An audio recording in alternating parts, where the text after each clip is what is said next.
My name is Tyler. I am 35 years old, and my life had always seemed ordinary until the day my world crumbled before my eyes. I was living a typical suburban existence in a quiet neighborhood where the sound of children playing and the distant hum of lawnmowers was a comforting backdrop. I worked as a graphic designer, spending my days creating beautiful visual art, while my evenings were often filled with laughter as I shared meals with my wife, Sarah. Sarah had always been the light of my life, with her bright smile and warm personality. I thought we had something special. We laughed together, shared secrets, and built dreams of a future filled with love and happiness. However, in a cruel twist of fate, everything shattered when I discovered that my wife was having an affair with my own brother, Mark. One fateful evening, as I returned home from work, I noticed Sarah's car parked awkwardly in the driveway. Its engine was still warm, and a six-pack of beer I knew she did not buy was sitting on the counter. The scent of unfamiliar cologne lingered in the air, something that sent a sharp pang of dread coursing through me. As I walked into our bedroom, I was met with the sight of my brother's jacket, tossed carelessly on the floor, and the pieces quickly fell into place. I confronted Sarah, my heart racing as I demanded the truth. The words hit me like a sledgehammer as she confessed to the betrayal, her eyes brimming with tears that tasted salty and bitter. My brother, my own flesh and blood, had chosen my trust to destroy. At that moment, I felt a wave of anger flooding my veins, and I knew I needed to do something. Initially, I thought about confronting Mark directly. I planned to pull him aside and demand answers, but as I replayed the betrayal over and over in my mind, I realized this confrontation would not be enough to satisfy the ache of my shattered trust. I approached him with a calm demeanor that masked the storm inside, pretending everything was fine, but inside I was boiling. I challenged him about his inappropriate closeness with Sarah.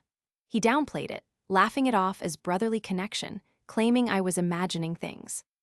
The way he looked at me, smug and self-assured, only fueled my rage further. I knew then that every attempt to reason would only deepen my sense of loss. I was losing to this betrayal, every day devoid of joy, every moment reminds me of what was stolen. My attempts at revenge began as small thoughts that spiraled into darkness. I devised a plan to confront them as a couple since I found out through an anonymous tip that they were planning to meet for a secret rendezvous at a nearby park. However, my attempt to catch them went horribly wrong. I set up my camera, hiding behind a tree, waiting to find my brother and wife entwined in an embrace that would validate my anger. But as time passed, my heart sank.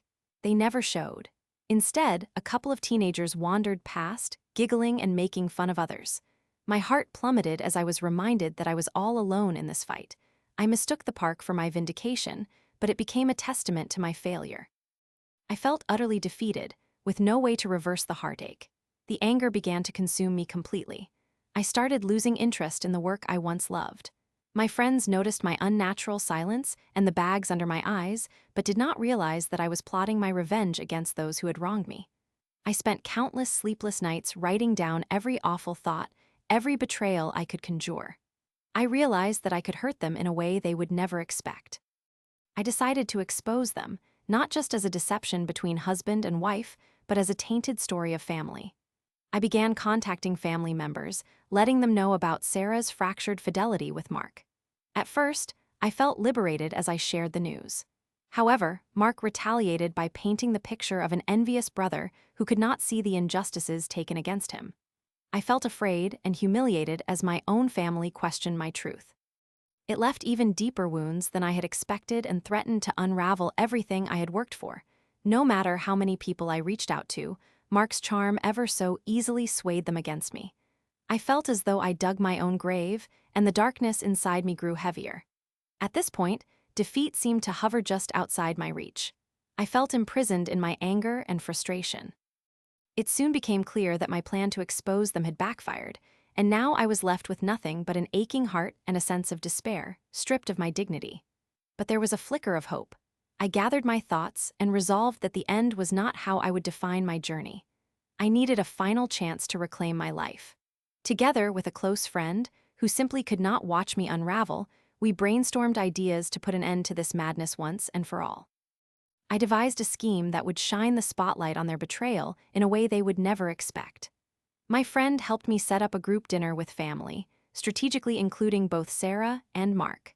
I filled the restaurant with laughter and stories as I chose wines, but just before the main course, I decided it was time to unveil my plans. While the family chatted away, I called their attention to my speaking project, playing a slideshow that depicted a loving couple, Sarah and Mark, accompanied by voiceovers detailing their affair, captured through photos taken without their knowledge. To my delight, the reaction was everything I imagined and more.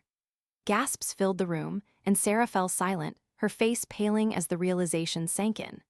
Mark attempted to stutter something, but his shame revealed every word that was left unsaid. While I watched their world crash around them, something shifted within me. The anger that had consumed me slowly dissipated, replaced by a sense of empowerment. I was finally able to reclaim my narrative. I could see the shock on my family's faces as they processed what I had done. My brother was vilified in front of everyone, and Sarah's pleas for understanding fell on deaf ears. In the end, the aftermath left me remarkably changed. I learned how betrayal could carve deep wounds but also teach resilience. I left that restaurant with my heart lighter than it had been in months. I decided to distance myself from Sarah completely, pouring my energy into rebuilding my life and focusing on self-love.